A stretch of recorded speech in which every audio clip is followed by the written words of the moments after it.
pour les militaires. Et une première médaille au compteur de l'armée des champions.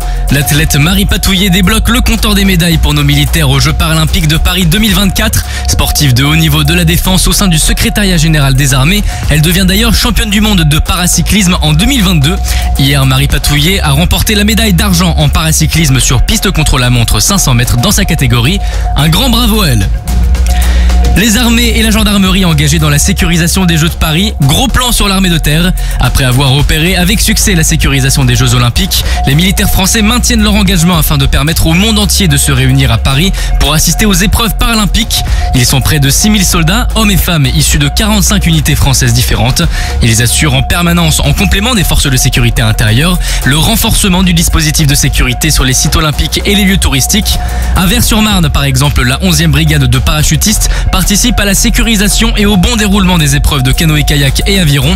Ils sont équipés pour cela de fardiers, véhicules 4x4 aérotransportables.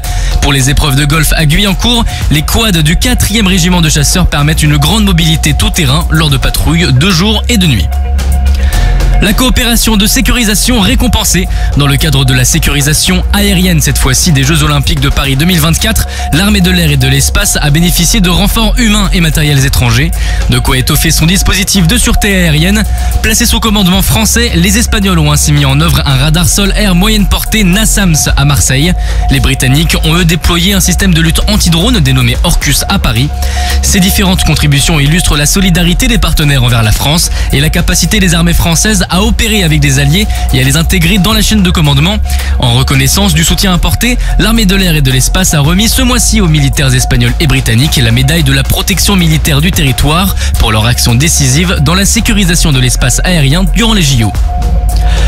Et une nouvelle unité pour l'école militaire de haute montagne. Dans le cadre de la transformation armée de terre de combat, l'école militaire de haute montagne, ou EMHM, s'est étoffée d'une 4e unité. Celle-ci intègre donc le groupement d'aguerrissement montagne, le GAM, qui est stationné à Modane. Ceci vient renforcer l'excellence de l'armée de terre française et tout particulièrement de la 27e brigade d'infanterie de montagne dans les opérations en altitude et dans le grand froid. Le GAM apporte donc ses capacités et ses compétences sur l'aguerrissement des unités non spécialistes du milieu de la montagne, des aptitudes concernant la survie et la mobilité motorisée en montagne et dans le grand froid. Le GAM élargit ainsi les missions de l'EMHM et renforce son statut de pôle d'expertise militaire unique de référence mondiale. Fin de mission pour le bâtiment de soutien et d'assistance outre-mer Champlain. Le Champlain vient d'accoster à Port des Galets après 19 jours de mer pour une mission de surveillance de la zone sud de l'océan Indien. L'équipage a effectué différentes missions comme la lutte contre les trafics illicites, l'affirmation de la souveraineté de la zone économique exclusive française ou encore des actions humanitaires de coopération et de rayonnement. De passage à Mayotte, l'équipage a notamment réalisé plusieurs exercices conjoints avec la base navale de Mayotte et la gendarmerie, réalisant respectivement la mise en place du lot anti-pollution et un exercice d'élitreuillage. Sur terre, sur mer, comme dans les airs. Skyrock PLM, en équipe avec Uneo, la mutuelle des forces armées.